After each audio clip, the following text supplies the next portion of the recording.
주간 동안 주연의 권에 평안하셨습니까? 옆에 사람과 인사합시다. 사랑합니다. 축복합니다. 제목이 있습니다. 제목 같이 읽겠습니다. 크게 기뻐하라. 아멘. 오늘 종료주일입니다. 종료주일인데, 종료주일은 사순절 기간 안에 이렇게 있어요. 근데 사순절이 뭔지 잘 우리 교회 성도들은 모르실 것 같아요. 왜냐면 제가 개척하고서 한 번도 사순절을 지켜본 적이 없고 사순절에 대해서 이렇게 중요하게 생각하지 않기 때문에 그렇습니다. 하지만 요즘 이제 점점 교회들이 옛날 전통적인 예배 방식이라든가 이런 것들을 다시 이렇게 받아들이고 있는 상황이라서 알려드려야 될 것 같아요. 지지난주에 어떤 목사님이 저에게 전화를 하셨어요. 이 사순절 지키는 거 잘못된 거 아니냐? 왜 교회가 가톨릭으로 가냐? 왜 이단 같은 짓을 하냐? 막 이렇게 해서 제가 설명을 좀 드렸었는데, 그래서 성도들도 사순절 잘 모르겠다. 그래서 설명을 잠깐 드려야 될 것 같아요. 사순절 그대로 10순자를 써서 40일입니다. 40일은 뭘 40일이냐면 예수님의 부활하기 직전, 전날이죠. 그러니까 이번 주 토요일부터 해서 거꾸로 40일을 세는 거예요. 앞으로. 그래서 40일 동안 금식하면서 회개하는 기간을 가졌어요. 교회사에서. 초대교회 때부터 계속해서. 근데 그게 주일날은 금식하고 그러지 않으니까 주일을 빼야 되겠죠. 그래서 66에 36, 그래서 36일 6주를 해도 모자라잖아요. 그래서 그 앞에 4일을 더 붙였어요. 도, 금, 목, 수. 그래서 올해는 2021년 사순절 시작이 2월 17일이었어요. 여러분은 모르지만 2월 17일부터 해서 40일 동안 이 사순절을 지키는 교회들은 금식을 하면서 회개하고 그러는데, 한국교회는 금식에 대한 개념은 없어졌어요. 그냥 사순절을 왜 지키는지 모르고 40일을 계속하는 교회들이 의외로 많아졌다는 사실이죠. 그러니까 2월 17일부터 이번 주 토요일까지가 사순절이에요.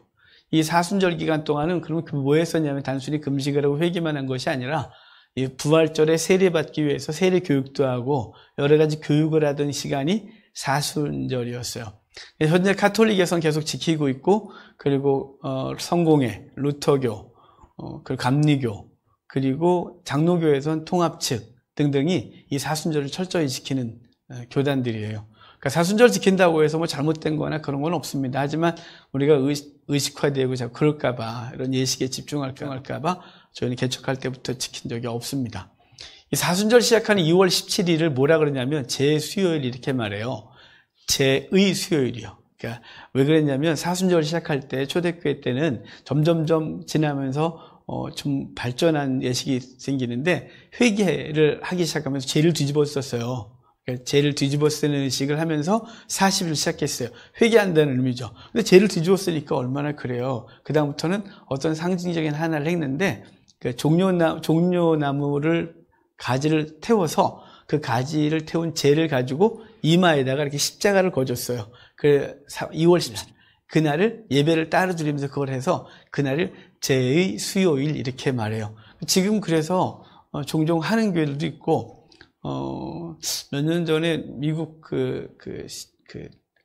뉴스 앵커가 여기다 십자가를 이렇게 긋고 나온 적이 있어요. 그 사람 제의 수요일을 하고 그냥 한 거죠. 어떤 사람은 40일 내내 하는 사람도 있어요. 근데 대부분 그날 수요일 예배를 한번 드리고, 예배 드리고 이제 십자가를 긋고 40일을 시작하는 것이죠. 그렇게 쭉 오다가 오늘이 종료주일이에요. 종려나무 가지를 흔들고 주님이 입성하신 날을 기념하여 드리는 절기 종료주일이죠. 그리고 내일부터가 고난주간이 시작되고, 그리고 이제 다음 주일이 부활주일이 되겠죠. 자, 종료주일을 그러면 우리는 어떻게 기억하고 종료일부터 어떻게 살아야 되느냐, 이렇게 되어지겠죠. 자, 종료주일이 원래 뭐 하는 날이냐면 6월절의 시작인 날이에요. 구약의 6월절의 시작이 이 종료주일부터 시작되는데, 이 날을 뭐라고 말했냐면 양경리일이라고 말하는 거예요. 그러니까 6월절이 되면 각 가정에서 양 한 마리를 잡아서 먹어야 되잖아요. 장자 한 명당 한 마리를 잡아먹는 거예요. 그럼 어린이집안에 장자가 둘이냐 하나지? 예, 우리 핵가족 하나 한 명인데 대가족이 되어지면 대문 안에 여러 식구가 살면 그 3대가 살면 할아버지가 아들을 위해서, 그 아들은 또 자신의 아들을 위해서 양을 한 마리씩 잡아야 되는 거죠.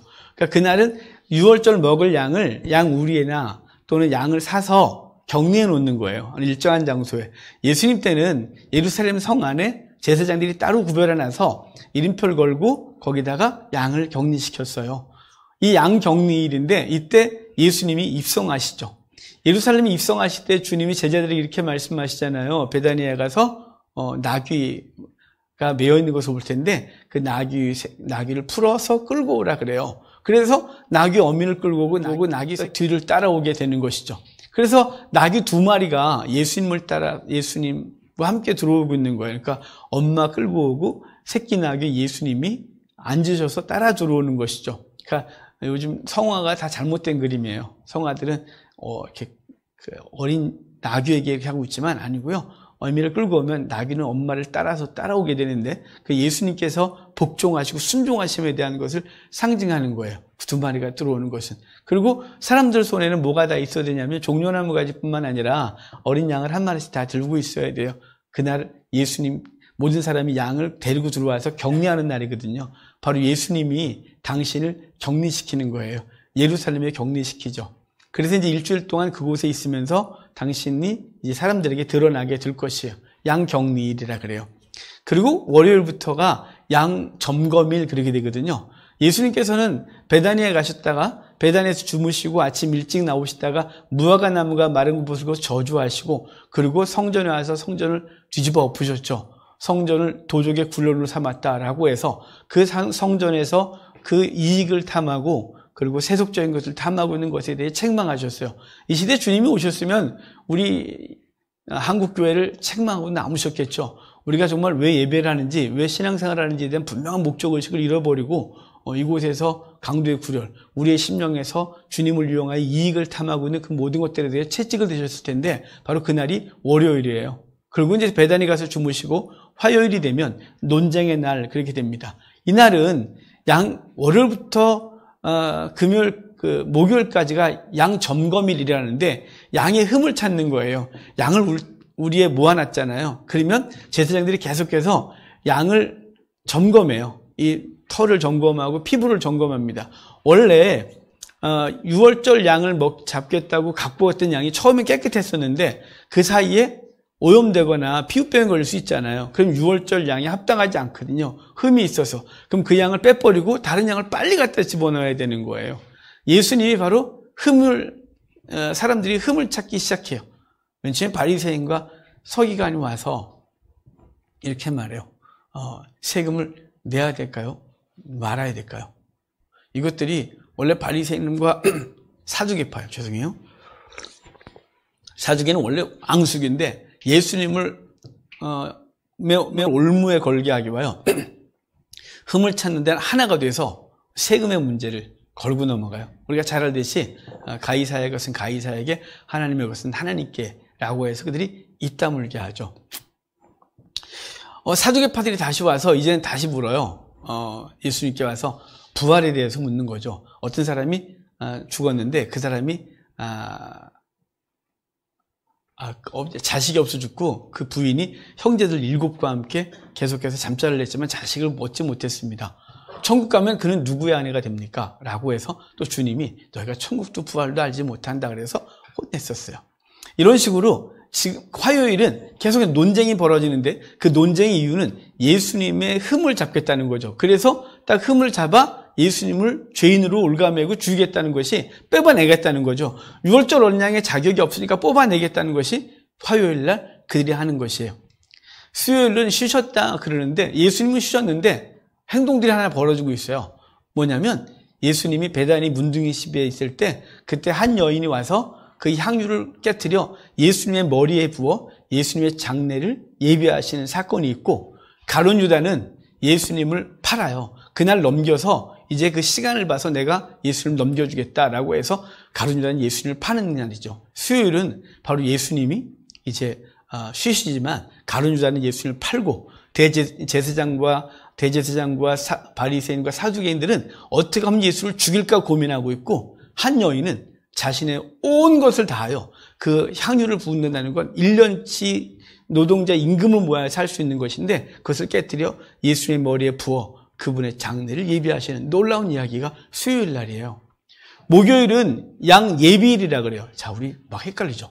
주일날은 양 격리일, 월요일부터 수요일까지, 이제 목요일까지가 양 점검일 그래요. 점검일 중에서 이제 월요일은 성전 청소하는 날, 화요일은 논쟁한 날, 수요일은 예수님이 팔리는 날, 그리고 한 여인이 예수님께 헌신을 고백한 날이에요. 목요일이 되면 이제 양을 예비하게 되는데, 양 예비한다 이 말이 양을 죽인다 이런 뜻입니다. 양을 죽일 준비하는 거예요. 그래서 예수님은 그날 뭘 하시냐면 최후의 만찬을 베푸셔서 제자들에게 당신이 유월절 양이라고 말해요. 떡과 포도주를 나누어 주시면서 이것은 나의 몸이니 이것은 내 피니 그러면서 이것을 먹고 마셔야 나와 상관이 있느니라 라고 말씀하시면서 너희가 이제 내일이 되면 양 먹고 양 잡아먹고 포도주를 마실 텐데 그것이 아니라 내가 바로 너희들에게 생명의 떡이고 피다. 나를 먹어야 된다라고 말씀하시는 거예요. 사람들은 양을 잡을 준비를 하는데 주님은 당신을 내어주고 있는 거예요. 그게 목요일 날인 거죠. 그리고 그 다음날 새벽에 주님께서 잡히시고 그리고 우리의 말로 하면 그들은 목요일이 시작된 건데 우리는 금요일 날 아침 9시가 되면 예수님 십자가에 달리시고 첫 제물과 함께 십자가에 달리시는 거예요. 12시가 되면 전국에 있는 모든 유월절 양이 목이 잘리는데 그때 하늘이 어두워지고 하나님의 마음이 표현돼요. 오후 3시에 예루살렘에서 마지막 어린 양이 죽게 되는데 예수님이 그 마지막 어린 양과 함께 십자가에서 운명하십니다. 그리고 이제 6시가 되면 집에서는 양들을 꼬챙이에 꿰서 유월절 양은 삶아 먹거나 나눠서 먹는 게 아니라 통으로 구워야 돼요. 그래서 꼬챙이를 낄 수밖에 없는데 예수님이 바로 그 시체를 주님께서 이미 사망이 확인됐기 때문에 로마 군병들이 예수님을 창으로 옆구리를 찔러 예수님을 모든 물과 피를 쏟게 되는데 그때 집에서는 가정에서는 이 양을 꼬챙이에 껴서 구울 준비를 하는 것이에요. 그리고 해가 지면 숯불을 굽기 시작해서 먹기 시작하는데 예수님은 이미 무덤에 안장되셔서 우리의 양식이 되시는 것입니다. 그리고 토요일 날 안식일 지나고 주일날 다음 주일 새벽에 예수님이 초실절 예물과 함께 부활하셔서 우리의 부활의 첫 열매가 되는 것이 이번 일주일이에요. 그러니까 2월 17일 사순절이 시작돼서 쭉 그말 죄를 회개하고 끊어내고 그렇게 경건하게 하는 말씀을 준비하고 있다가 오늘 종료주일 그리고 양격리일 지나면서 이제 내일부터 예수님의 흠을 찾기 시작하는 시간이 지나다가 목요일 날이 양 예비일 그래서 잡을 준비하고 금요일 날 되면 양을 잡아요. 그래서 우리 금요일 날 아침 9시부터 오후 3시까지 그래도 그날만큼, 그 시간만큼 6시간만이라도 금식을 하며 예수님이 십자가 고난을 묵상하자 그러는데 그날을 성금요일이라고 말하지만 성도 주의 백성들은 성금요라고 말하지 않는 거예요. 개혁교도들은 그날 뭐라고 말하냐면 순환일이라고 말해요. 예수님이 순환당하신 날이다 라고 해서 순환일 그 지나고 나서 이제 부활절 되는 것입니다. 그런데 이것에 대하여 오늘 이 종료주일에 대한 이것을 예표한 성경이 오늘 우리가 읽었던 스가랴서 9장 말씀이에요. 자, 스가랴서 9장으로 와서 오늘 스가랴서 9장에서 예수님에 대해서 어떻게 예표하고 있는지 이 부분을 좀 보도록 하겠습니다. 이 스가랴서는 배경이 어떻게 되냐면 이스라엘 백성들이 바벨론 포로 끌려갔다가 페르시아가 바벨론을 무너뜨리고 그 정복자 고레스가 바벨론에 끌려왔던 모든 민족들에게 조서를 내려요. 각 나라 돌아가서 자치권을 행사하고 각자의 신을 섬기라고 그리고 성전 짓고 각자의 신에게 기도하라고 시켜서 유대인들도 그 공문 받아들고 유대 땅으로 온 거예요. 예루살렘에 와서 이제 도시를 계획하고 성전을 지으려고 했는데 그때 방해로 인하여 성전이 중단됩니다. 중단되고 15년 됐을 때 학개와 스가랴가 일어나 성전을 재개하라고 독려하는 말씀이 학개에서 스가랴서인데 이 스가랴서는 영적인 것에 대하여 이스라엘 백성과 하나님 함께 하실 거니까 힘을 내서 성전을 재건해라 라는 말씀이에요. 뿐만 아니라 성전이 재건되어지면 하나님의 놀라운 영광이 회복될 것이라고 하는 이 기대감을 주는 성경이 스가랴서인데 특별히 오늘 우리가 9장을 봤어요. 이 9장 얘기에 역사 얘기가 좀 있는데 역사 얘기는 제가 살짝만 말하고 안 할게요. 왜냐하면 지금 역사 얘기할 겨를이 없거든요. 9장 초반이 무슨 얘기를 할 거냐면 이제 페르시아가 지금 이스라엘을 정복하고 있는데 후에 어떤 나라가 임할 거냐면 헬라.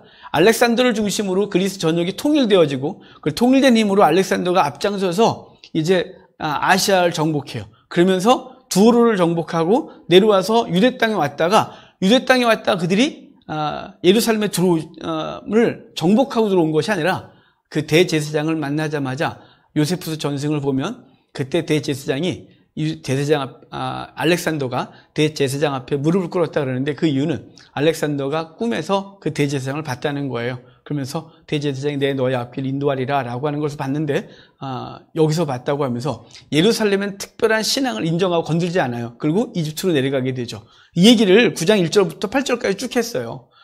그리고 9장에 딱 오면 이제 후에 장래 메시아가 어떻게 예루살렘을 통치할지에 대한 얘기를 해주고 있는 거예요. 하나님께서 지금 이런 상황에서 보호하셨듯이 메시아가 너희 가운데 임하여 어떤 통치를 할지를 얘기를 해주는데, 자, 9장 9절. 이건 오늘 해당하는 말씀이죠. 9장 9절 같이 읽겠습니다. 시온에 따라 크게 기뻐할지어다. 예루살렘에 따라 즐거이 부를지어다. 보라, 내 왕이 내게 임하시나니 그는 공의로우시며 구원을 베푸시며 겸손하여서 나귀를 타시나니 나귀의 작은 것 곧 나귀 새끼니라. 아멘. 여기 그래요. 기뻐할지어다. 시온아 예루살렘아 즐거이 부를지어다. 내 왕이 임하신다 그러는데, 그 임하시는데 공의로우시며 구원을 베푸시나니 겸손하여서 나귀 곧 나귀 새끼를 타시니라 이렇게 말해요. 왕의 임함은 백마 타시든지 마차를 타야 되지 않겠어요? 그런데 왕의 입성을 얘기를 하기를 나귀의 새끼를 타신다. 그 이유는요, 공의롭고 구원하시며 겸손하시다라고 말해요. 그의 겸손한 입성을 얘기를 하면서 그 목적이 뭐예요? 공의로운 구원이에요. 공의로 구원할 것을 말씀하시면서 그 메시아가 입성할 걸 말하는데, 그래서 마태복음 21장에 예수님이 입성하시는 걸 얘기하면서 스가랴서 9장 9절 이 말씀을 인용하면서 그것이 성취된 것이다 라고 말하는 거예요. 그래서 사람들이 종려나무의 가지를 흔들고 겉옷을 깔고 예수님을 맞이하게 되는데, 그 이유가 뭐냐면 스가랴서 9장 9절의 말씀을 기억한 것이에요. 메시아가 임하여 그분이 우리에게 공의로운 구원을 베푸실 것이고 겸손하게 우리를 다스릴 것이라고 하는 그것을 인정하고 그것을 드러내고 있는 것이죠. 여러분, 예수님이 겸손하여 라고 한 이 나귀의 새끼를 탄 것, 그 나귀 원래 새끼가 훈련이 안 돼요. 사람을 등에 안 태우게 되는데 그날 어떻게든지 태웠어요. 엄마를 끌고 왔을 때 나귀 새끼가 순종하여 그 엄마의 죄를 따르고 예수님이 그 위에 앉으셔서 예수님이 하나님의 말씀을 순종하여 그 입성을 하시고 그분은 겸손하여 나귀 새끼를 타셔서 우리에게 스가랴서의 예언을 성취하고 있는 거예요. 그분의 통치가 포악적이고 그리고 강압적인 통치가 아니라는 사실이에요. 만약에 주님께서 우리에게 그렇게 하신다면 우리는 아마 되게 팍팍할걸요. 그럴 때마다 우리를 채찍질하고 그럴 때마다 징계하고 그럴 때마다 옆구리를 찔러대면 숨 막힐걸요. 근데 예수님께서는 겸손하셔서 당신이 죽으심으로 우리를 구원해내시는 그 당신의 공의로, 이것은 그 율법의 요구를 만족시켜주는 공의로 죽으심으로 우리를 구원해내시는 그 통치로 들어오신다 이 말이에요. 그러면서 10절에 같이 읽겠습니다. 내가 에브라임의 병거와 예루살렘의 말을 끊겠고 전쟁은 활도 끊으리니 그가 이방 사람에게 화평을 전할 것이요 그의 통치는 바다에서 바다까지 이르고 유브라데의 강에서 땅끝까지 이르리라. 아멘. 예수님께서 메시아가 임하면 그분이 활과 그 무기를 다 짓밟고 없애버리겠다는 거예요. 그리고 화평을 모든 만민에게 증거하겠다. 근데 화평, 그 평강이 어디냐? 바다에서 바다까지, 유프라테스의 강에서 강까지라고 말해서 사실은 어느 번역이 유프라테스 말을 뺐어요. 강에서 강까지, 바다에서 바다까지라고 하는 말은 이 전 세계 열방을 향하여 말씀하시는 상징적인 언어인 것이에요. 주님의 화평, 평강의 통치가 전 세계 열방으로 미칠 것을 말씀하고 있는 거죠. 이스라엘은 유대 안에 눈이 갇혀 있어서 거기만 왔을 때 이 메시아 예언은 그분의 통치가 전 열방에 임할 것을, 그리고 그 통치가 겸손으로 평강을 주실 것을 말씀하고 있는 거예요. 그러니까 그분의 통치가 평강으로 한다. 이건 정말 중요한 것이죠. 그분의 은혜가 우리 속에 있으면 평강하게 됩니다. 우리의 언어가 평화롭습니다. 우리의 삶이 평화롭게 되어집니다. 왜냐하면 그분이 우리를 주장하시기 때문에 그렇습니다. 기꺼이 그 모든 것들을, 우리 속에 있는 모든 것들을 통제하시고 절제시키는 은혜가 있게 되는 것이죠. 그래서 하나님의 통치가 바다에서 바다까지, 땅에, 강에서 강까지 평강의 통치가 있을 것이라고 말씀하는 거예요. 그래서 주님이 우리 가운데 임하시면 그분의 평강이 우리를 주장하게 되는 것이죠. 삶의 환경과 상관없이 초막이나 궁궐이나 어디나 하나님의 나라가 평강으로 임하게 된 놀라운 은혜가 있을 것에 대한 예언을 해주시고 있는 거예요. 11절 같이 읽읍시다. 또 너로 말할진대 내 언약의 표를 말미암아 내가 내 갇힌 자들을 물 없는 구덩이에서 놓았나니 그래요. 자, 언약의 피로 말미암아, 누구의 언약의 피요? 메시아의 언약의 피로 말미암아 물 없는 구덩이에서 우리를 건져냈다. 너를 건져냈다 이렇게 말하는 거예요. 자, 언약의 피, 예수 그리스도의 피죠. 그분이 통치는, 그분이 십자가에 달려 죽으심으로 통치하시는 거였어요. 죽으심으로 우리를 공의로 건져내시고 구원하시고, 그리고 그분께서 우리 안에서 겸손의 통치, 그게 무슨 얘기냐면 인격적인 통치가 있겠다는 거예요. 그래서 우리 안에서 그분이 탄식으로 기도하세요. 하늘보좌 우편에서 기도하세요. 명령이 아니고 끌어내심이 아니고 채찍질이 아니라 그분이 우리의 인격 안에서 인격적으로 교제하고 있는 거예요. 계속 끊임없이 하나님 말씀으로 권면하고, 그리고 기다려주고, 그리고 자원하여 하나님 앞에 살아가기를 원하는 거예요. 속도가 느린 것 같으나 그분의 통치는 완전하여 완전히 그분과 교통이 이루어지면 하나님 원하시는 거룩한 삶으로 변화되는 놀라운 일이 있는 거죠. 근데 그게 언약의 피로 말미암아 물 없는 구덩이에서 건졌다 이렇게 말하는데, 이 물 없는 구덩이가 뭐냐면 물이 없다, 이 말은 은혜가 없는 곳이라고 말하는 거예요. 그래서 귀신을 내어 쫓았을 때 귀신이 쫓겨나서 물 없는 곳을 두루 다니다가 있을 곳을 얻지 못하여 그 쫓겨난 곳에 와보니 수리되고 청소돼서 비어있는 거 보고 7 귀신 데리고 들어왔다고 하는 말씀을 마태가 비유했었단 말이에요. 바로 물 없는 구덩이란 은혜가 없는 곳이에요. 물이 있어요. 구덩이가 풍성하지 않겠어요? 근데 물이 텅 비었어요. 그래서 그곳은 더 이상 생명을 살 수 없는 장소인 거예요. 유대인들의 상징성이죠. 그러니까 이스라엘 백성이 있었던 장소, 바벨론 포로, 그리고 예루살렘에 와갖고, 그리고 하나님 없이 자기들 나름대로 해보려고 애쓰고 이방인과 교류하고, 이 모든 것들을 뭐라 하냐면 물 없는 구덩이 이렇게 말하는 거예요. 은혜가 없다 이 말이에요. 은혜가 없으니 팍팍한 거죠. 은혜가 있으면 이 속에서 그 은혜로 말미암아 윤활유가 되어지고, 그리고 주변과의 관계 속에서 아름답고 부드러워지는데, 이게 은혜가 없으면 팍팍해지는 거예요. 은혜가 없으니까 강팍해지는 거예요. 그곳에서 뭐를 했다고요? 어린 양의 피, 그 피로 말미암아 그 갇혀있는 물 없는 구덩이에서 우리를 건져냈다. 바로 요셉이 물 없는 구덩이에 던져졌다가 끄집어내서 비록 노예로 끌려가고, 그리고 그곳에서 총리가 되어진 놀라운 은혜가 있었던 것처럼 물 없는 구덩이에서 예레미야가 하나님 말씀 증거하다가 예루살렘 성 안에 있는 물 없는 구덩이에 던져져요. 그런데 바룩에 의하여, 넷에 의하여 건진받아요. 하나님 앞에 구원하는 놀라운 은혜가 있게 되어져요. 물 없는 구덩이, 바로 은혜가 없는 장소에서 우리를 건진 거죠. 우리가 하나님의 은혜가 없는 곳에서 팍팍하게 자기 나름대로 살려고 노력하지만 그 결과가 사망과 함께, 육신의 사망과 함께 영원한 지옥의 형벌로 떨어지는 팍팍한 구덩이였단 말이에요. 그곳에서 건져주신 놀라운 은혜, 그것이죠.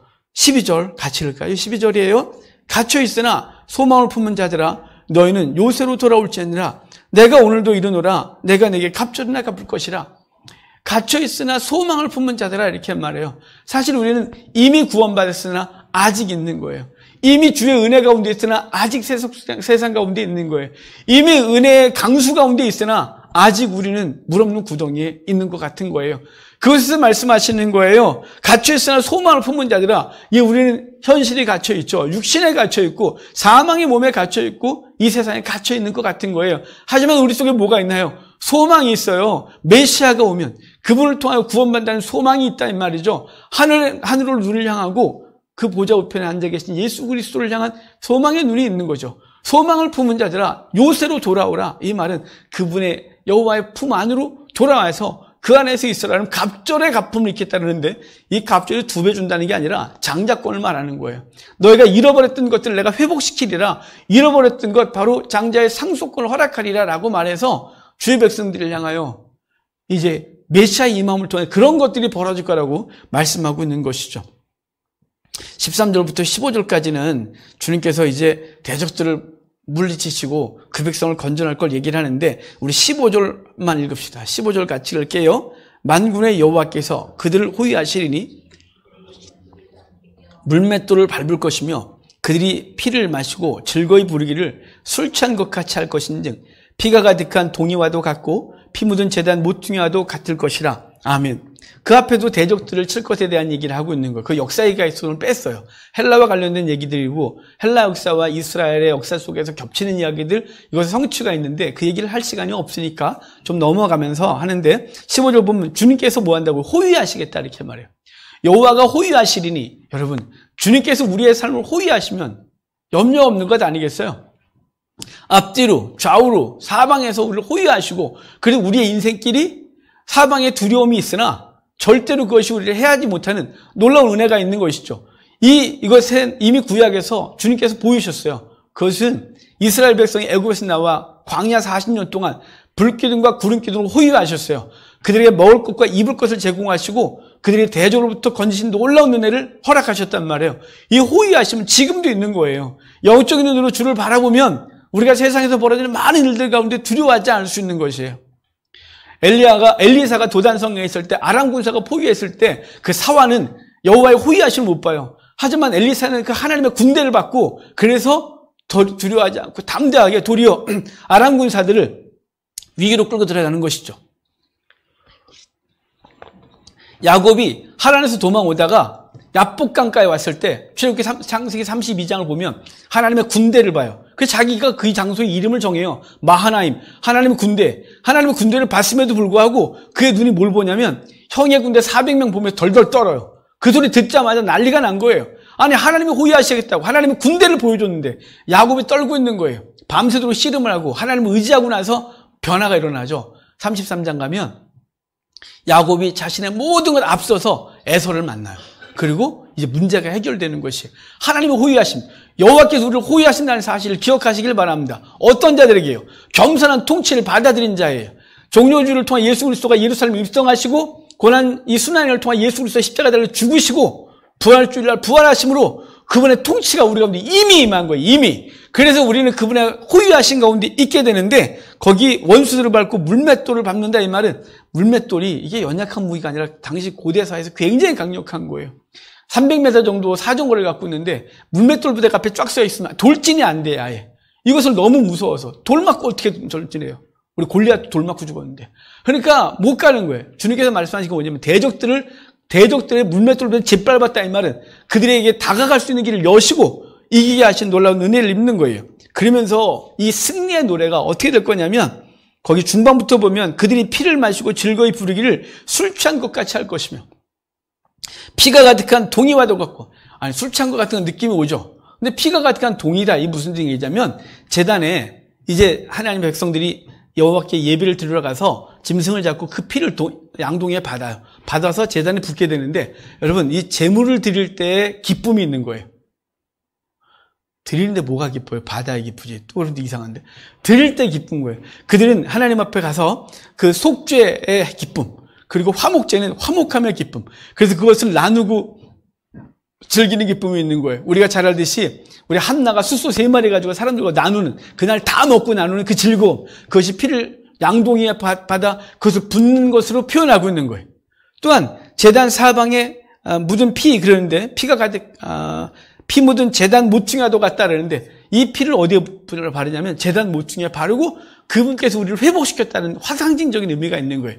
그래서 그 기쁨이, 승리의 기쁨이 이렇게 표현되고 있는데, 16절 보면 이날에 그들이 하나님 여호와께서 그들을 자기 백성 양떼같이 구원하시리니 그들이 왕관의 보석같이 여호와의 땅에 빛나리라, 이렇게 말씀하셔서 이제 그 메시아의 겸손의 통치, 그것으로 말미암은 결과가 뭐냐면, 결과가 양떼같이 구원받고 그 면류관이 보석같이 빛나게 될 것에 대한 말씀을 해주고 있는 것입니다. 구원의 은혜가 우리 속에 있는 것이죠. 17절에 그의 형통함과 그의 아름다움이 어찌 그리 큰지 곡식은 청년을, 새 포도주는 처녀를 강건하게 하리라 라고 말씀했습니다. 오늘 종료주의를 보면 얘기를 하면서 스가랴서 얘기를 급하게 봤어요. 종료주의를 어떠며 사순절이 어떤 것에 대한 얘기를 설명을 들었고, 이 종료주일의 의미는 뭐냐면 그냥 종료주일이다, 예수님이 나귀 타고 입성하신 날이야 라는 것이 아니라 이날을 예언했던 스가랴서 9장 예언을 보면 이게 얼마나 흥분되는지 몰라요. 단순히 예수님이 예루살렘에 입성했다 정도가 아니라 그 입성하여 얻은 결과물이 뭐냐면 성도에겐 구원과 면류관이 있는 거예요.